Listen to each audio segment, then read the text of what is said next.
the cops were almost upset with us for calling the police on the guy at the for pulling out the knife at the guy at the falafel shop. How to deal with aggressive homeless people in San Francisco. What up, YouTube? It's your boy Jermaine back with another video. In this video, I thought I would answer a question: how to deal with aggressive homeless people in the city. Now, if you're watching this video from outside the city, I'm just gonna say some things in this video that you're gonna hear may be pretty insane from what you are accustomed to hearing.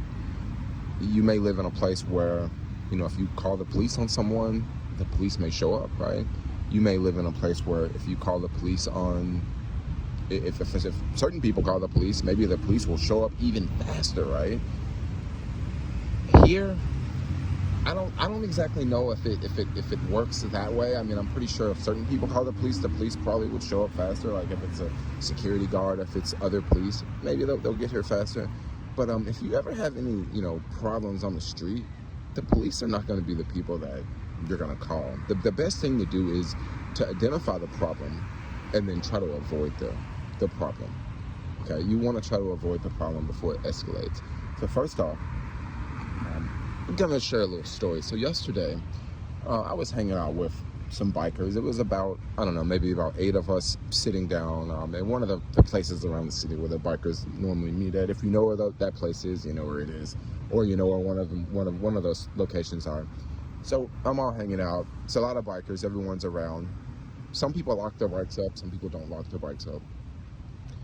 This guy was coming across the street, and as he was coming across the street, he was stopping the cars because it was a green light for the cars.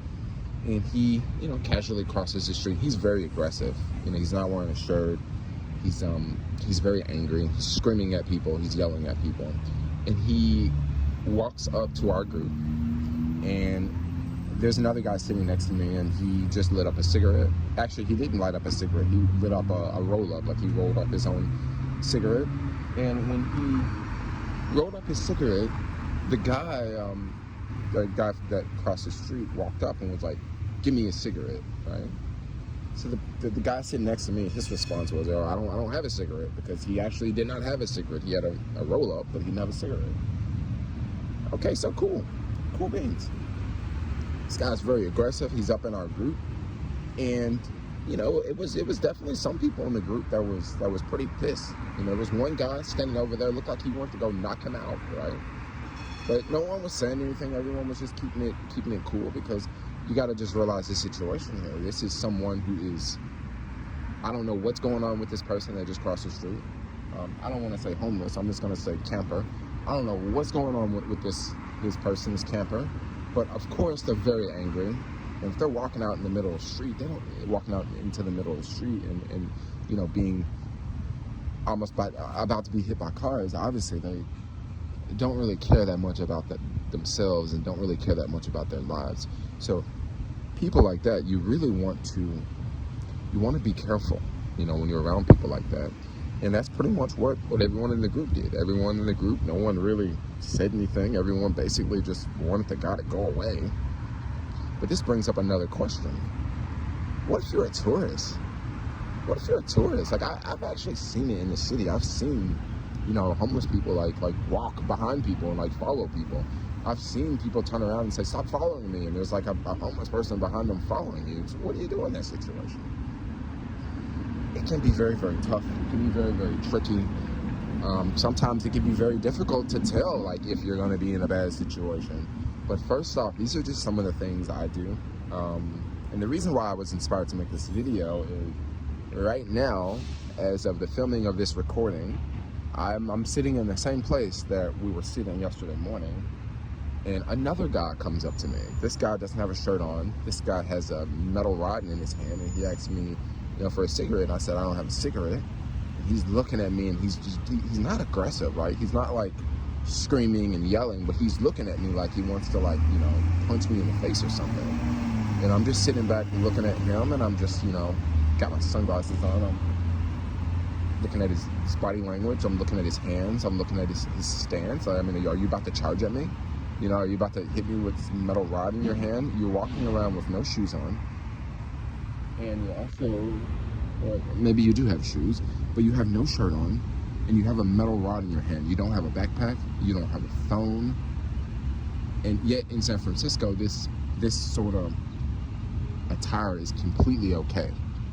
It's completely okay if you walk around with no shoes on and no shirt on, and you got a metal hammer in your hand. It's completely okay. Everyone deserves equal rights in this country, including someone who is walking around with no shirt on and a hammer in their hand or a metal rod or something. Look like they're about to do something, and they're walking out in the middle of cars, and they're screaming at cars, and they're stopping traffic, and they're screaming at people for cigarettes. I've actually been in a situation where I was in front of this falafel shop, and this guy came up with a knife, okay? He came up with a knife, and he told the guy at the falafel shop, I'm gonna stab you, I'm gonna stab you, I'm gonna stab you, right? With the knife, okay? We could see the knife. I saw the knife. The other guy working at the falafel shop, he saw the knife. Well, the guy at the falafel shop called the police because this is someone that we've seen in the neighborhood like over and over. Like, we've seen this guy around. And he's making threats like, I'm gonna stab you, right? So the guy like leaves, comes back like maybe 60 seconds later, a minute later, he comes back. When he comes back, he doesn't have the knife with him. Now the guy at the falafel shop, he's already called the police, right? He's already called the police. The police are there. Like, literally the police get there in literally 60 seconds the police got there. This is pretty close to the Tenderloin neighborhood. I think if you guys know the falafel shop I used to go to, it was the Flying Falafel. Sorry if there's background noise. I'm actually recording this audio clip just right here. I'm not recording this at home. I'm just recording this right here out in the open, so you are going to hear cars driving by. So the guy at the falafel shop is called the police come. I was actually very surprised. I was very surprised to see the police come so quick, right? I'm like, wow, they're here. I think a handful of cops showed up. When the cops showed up, they got the guy, right? And they were talking to the guy, and the cops got very defensive. They got very defensive, not towards the guy, but they got very defensive towards me, and they got very defensive towards the guy at the falafel shop. The cops were almost upset with us for calling the police on the guy for pulling out the knife at the guy at the falafel shop. Now, we didn't have anything on video footage. Like, I didn't have a camera on or at this time. This happened more than a year ago. This is before the pandemic this happened. And it was just kind of one of those things where, like, the cops are upset, and the cops were saying that, like, people can use this to blackmail homeless people. Like, you can just basically, like, see a homeless person walking down the street and, like, call the police and say, hey, there's a homeless guy. He's very, very aggressive, and he's doing this and he's doing that. Like, back in the day, I guess people would use this tactic to get homeless people arrested and get them off of the street, right? You just, see 2 or 3 people in a tent, and you just call the police and make up a lie, right? And then the police, like, what do they do in that situation? So all of that has changed. So basically, when the police came, they just pretty much let the guy go. Like, they talked to him for a few minutes. They put him in handcuffs. The only reason they put him in handcuffs is they put him in handcuffs so that people that are standing around can see that the police have this person in handcuffs. Because when you're in the city and you see someone, walking around in handcuffs, it almost looks as if the police has done their job. It almost looks as justice is being served. It almost looks like a bad person is off of the streets. Well, this is what it looks like when they're being handcuffed and you see them handcuffs. But I'll tell you something that happens very fast. When the police unhandcuff people, that happens very fast, right? It happens very fast. And that's exactly what happened in this situation. They, unhandcuff this guy that threatened to stab the guy at the falafel shop. And now the cops leave. The guy that threatened, us at the falafel shop, he's still there on the street. His knife is not that far away because, remember, he had the knife in his hand, and then he left, and he came back really fast without the knife. So he stashed the knife somewhere outside. Maybe he put it in a garbage can. Maybe he put it up. He hid it somewhere. Maybe he gave it to a friend. But yeah, the falafel guy, he's still around. I'm still around. The guy with the knife, he's still around. The police, they're probably still around. So basically, it was a crime here committed, and no one got arrested. Everything was cool. No one got hurt. No one got arrested. Well, who knows? Maybe that guy's going to use that knife to go and rob someone else. Maybe he's going to use that knife to cut someone's backpack open. all their things fall out their backpack, and then they can just pick up the things off the ground, right? They can use this, just keep using that knife for all sorts of things. You know, go in the store, steal something, cut it off the rack. You know, it was a big knife, you know. It was a big knife. I want to say it was like more than a foot. Like it was a pretty big knife. I was really surprised when he put it. I was like, what the fuck? But then at the same time, like, I really can't be surprised. Like I really cannot be surprised, because these things happen in the city. Like, these things happen in the city. And this morning when I was sitting down here, and the guy approached me, and I'm just sitting here by myself, the first thing I was thinking, I wasn't thinking about the police. I wasn't thinking about the police at all. No, the police are not going to help me in this situation. No, they're not, unless they just randomly walk up. And then still, who knows, maybe they still may not help if they're in a car driving by. I said, in this situation, if this guy looks like he's about to reach for me, I may just go ahead and just knock him out before, you know? Because in this situation, that's just kind of how it is. It's life or death around here. You know, these people out here, they don't care. The lawmakers, they don't care either. The lawmakers are protected in this city. They are. They got bodyguards around them. But it's just like people, like, you know, everyday people are not so much protected, especially when you call the cops and you just see the bad guy, like, you know, walk away, and the cops go the other way too. It's like, you know, I totally understand why they don't arrest the homeless person, because once again, it could be blackmail. Like, I'm right here, sitting here, you know, doing this audio recording, and someone could, like, just come up and say, hey, the guy with the red hair, he just did this to me, you know? I mean, you gotta have proof before you just go out and, you know, start arresting people. You know, totally get it, but it's kind of a scary situation. So what I kind of tell people is, if you are walking alone, right? If you're walking alone and, you know, you get into a place where you see a lot of people standing around, and you see lots of tents, and you see lots of activity, and you're by yourself, maybe you're short, maybe you're not that strong, maybe you're older, right? It might be best. It might be best to just cross the street, yo. You know, it might be.